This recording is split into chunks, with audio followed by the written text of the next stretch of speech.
মই যি বাটেৰে ওলালো আজি আৰু নাহো উভতি যশস্বী গীতিকাৰ নাট্যকাৰ হেমন্ত দত্তৰ দেহাৱসান ঘটিছে জি এম চিত্ৰত মৃত্যু হৈছে হেমন্ত দত্তৰ ৮৩ বছৰ বয়সত মৃত্যু হৈছে অসম সৌৰভ হেমন্ত দত্তৰ বহু জনপ্ৰিয় গীতৰ স্ৰষ্টা আছিল হেমন্ত দত্ত জয়ন্ত হাজৰিকাৰ কণ্ঠত দত্তই লিখিছিল এই আকাশ বৰ বিশাল তুমি আহিছিলা চেনাই আদি গীত আচলতে এইগৰাকী হেমন্ত দত্তই লিখিছিল হেমন্ত দত্তৰ আন এক জনপ্ৰিয় গীত আছিল হিয়া দিয়াৰ নিয়াৰ নহলে পৰিচয় হিয়াৰে সেই গীতটোৰ স্ৰষ্টা আছিল হেমন্ত দত্ত সাদৰী সোণ মইনা জীৱন সুৰভি শেৱালী ছবিৰ গীত লিখিছিল হেমন্ত দত্তই বহাগৰ দুপৰীয়া ইমান মৰম কিয় লাগে এই মৰম তোমাৰ বাবে নায়ক ছবিৰ গীতো লিখিছিল হেমন্ত দত্তই এটা নষ্ট লৰাৰ গল্প পথ টাইটানিক হেন্দুৰ আদি তেওঁৰ জনপ্ৰিয় নাট 1980 চনত উপপথ নামৰ এখন ছবিও পৰিচালনা কৰিছিল হেমন্ত দত্তই সেইগৰাকী নাট্যকাৰ গীতিকাৰৰ আজি দেহাৱসান ঘটিছে তেওঁ চিকিৎসাধীন অৱস্থাত আছিল আৰু যথেষ্ট সংকটজনক অৱস্থাত চিকিৎসাধীন কৰোৱা হৈছিল কিন্তু আজি তেওঁৰ দেহাৱসান ঘটিছে যশস্বী গীতিকাৰ আৰু নাট্যকাৰ হেমন্ত দত্তৰ দেহাৱসান ঘটিছে জি এম চিত্ৰত আজি মৃত্যু হৈছে হেমন্ত দত্তৰ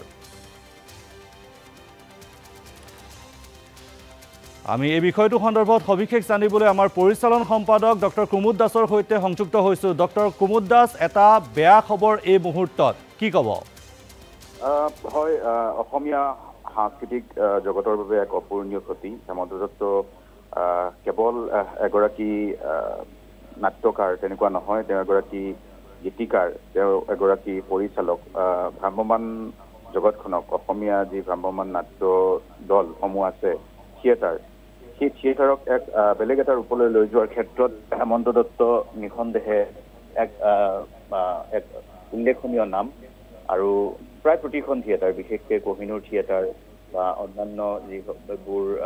থিয়েটাৰ আছে প্ৰায় প্ৰতিখন থিয়েটাৰৰ বাবে তেখেতে নাটক লিখিছে আৰু জেমছ কেমেৰুনৰ যি টাইটানিকৰ নাট্যৰূপ দি তেওঁ নিজেও অভিনয় কৰিছিল আৰু সেইখন এখন মাইলৰ খুঁটি হিচাপে ৰৈ যাব অসমীয়া ভ্ৰাম্যমান নাট্য ইতিহাসত তাৰোপৰি আমাৰ প্ৰথিতযশা শিল্পী জয়ন্ত হাজৰিকাই গোৱা ভালেমান গীতত তেওঁ গীত লিখিছে আৰু অসমীয়া এটা সময়ত অসমীয়া গীত যথেষ্ট লিখিছে প্ৰায় হাজাৰধিক গীত লিখিছে হেমন্ত দত্তই আৰু প্ৰায় প্ৰতিটো গীতেই জনপ্ৰিয় আৰু সেই ধৰণে এটা অসমীয়া সাংস্কৃতিক জীৱনলৈ উল্লেখনীয় অৱদান আগবঢ়াইছে ভ্ৰাম্যমানৰ কাৰণে প্ৰায় শতাধিক নাটক লিখিছে হেমন্ত দত্ত ডাঙৰীয়াই গতিকে তাৰ ভিতৰত শেহতীয়া যিবোৰ আমি ঘটনা পৰিঘটনা দেখিছো যে প্ৰতিখন নাটক আচলতে এক উল্লেখনীয় ধৰণৰ নাটক আৰু অসমীয়া শ্ৰোতা দৰ্শকে বা অসমীয়া আৰু এটা উল্লেখনীয় যে বিগত 2024 বৰ্ষত হেমন্ত দত্তক অসম চৰকাৰে আগবঢ়োৱা যি আমাৰ সন্মান অসম সৌৰভ সন্মান তেওঁ লাভ কৰিছিলে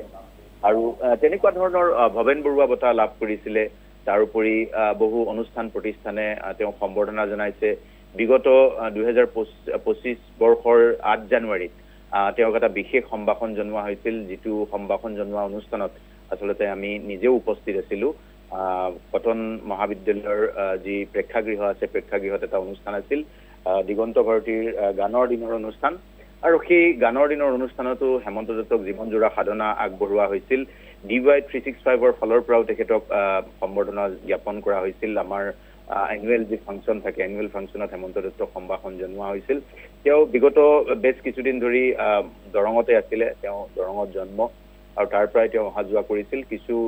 স্বাস্থ্যজনিত সমস্যা হৈছিল কিন্তু তেখেতৰ যি অৱদান সেই অৱদানসমূহ আজিৰ তাৰিখত নিঃসন্দেহে উল্লেখনীয় অৱদান আৰু হেমন্ত দত্ত কেৱল এটা মই আকৌ এবাৰ কৈছো যে অসমীয়া সাংস্কৃতিক জগতৰ ক্ষেত্ৰত এক পুৰুধা ব্যক্তি হিচাপে এক প্ৰাতস্মৰণীয় ব্যক্তি হিচাপে চিৰকাল চিৰদিন অসমীয়াই মনত ৰাখিব লাগিব নহয় হয় ডক্টৰ কুমুদ দাস আপোনাৰ পৰা এটা কথা জানিব বিচাৰিছো যেহেতু তেওঁৰ যি সৃষ্টিৰাজি আছে সেই সৃষ্টিৰাজিৰ কথা কৈ থাকিলে শেষ নহয় ভ্ৰাম্যমান জগততে ক'ব লাগিব যে যি হলিউডৰ টাইটানিক ছবিখন আছিল সেই টাইটানিক ছবিখনৰ নাট্যৰূপ দি অসমৰ ভ্ৰাম্যমান জগতত ভ্ৰাম্যমান থিয়েটাৰত এক জোৱাৰৰ সৃষ্টি কৰিছিল এক আলোড়নৰ সৃষ্টি কৰিছিল এই বিষয়টো আচলতে আমি ক'বই লাগিব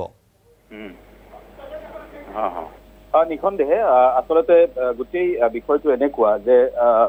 ভ্ৰাম্যমান নাট্য দলৰ ক্ষেত্ৰত বুলি মই নকওঁ কিন্তু আপুনি এগৰাকী গীতিকাৰ হিচাপেও যদি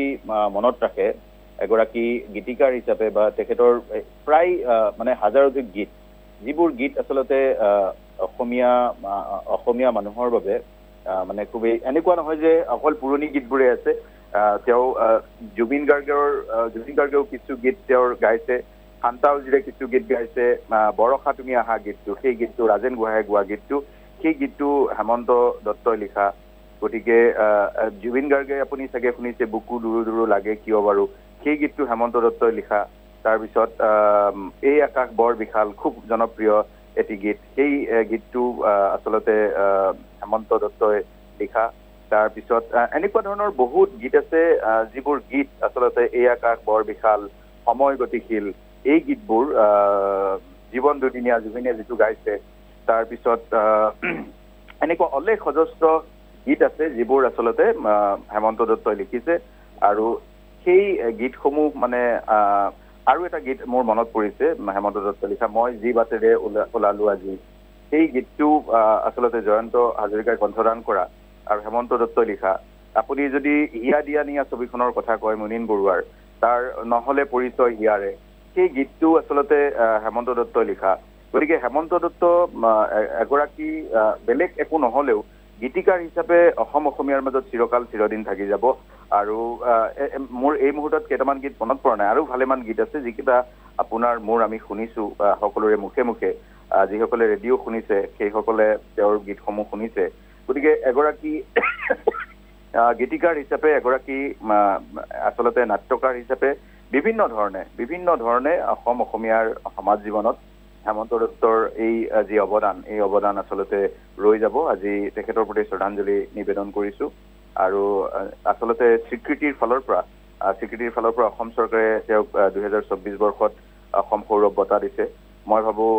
আৰু বহু বেছি স্বীকৃতি পোৱাৰ প্ৰয়োজন আছিল আৰু স্বীকৃতিৰ পিছত আচলতে নদৰি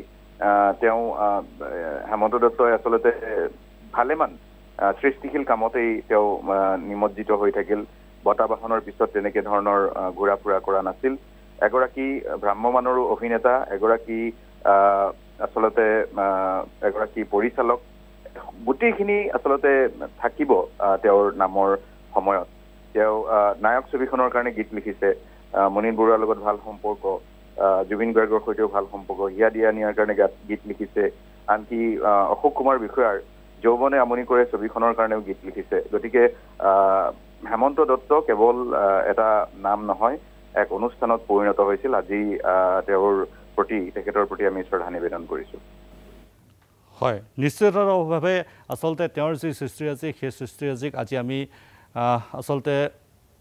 স্মৰণ কৰিবই লাগিব তেওঁ নাট্যকাৰ হিচাপে হওক বা গীতিকাৰ হিচাপে হওক তেওঁৰ যি অৱদান আমাৰ সমাজখনলৈ সেয়া যথেষ্ট আছিল অতুলনীয় আছিল তেওঁক আজি হেৰুৱালো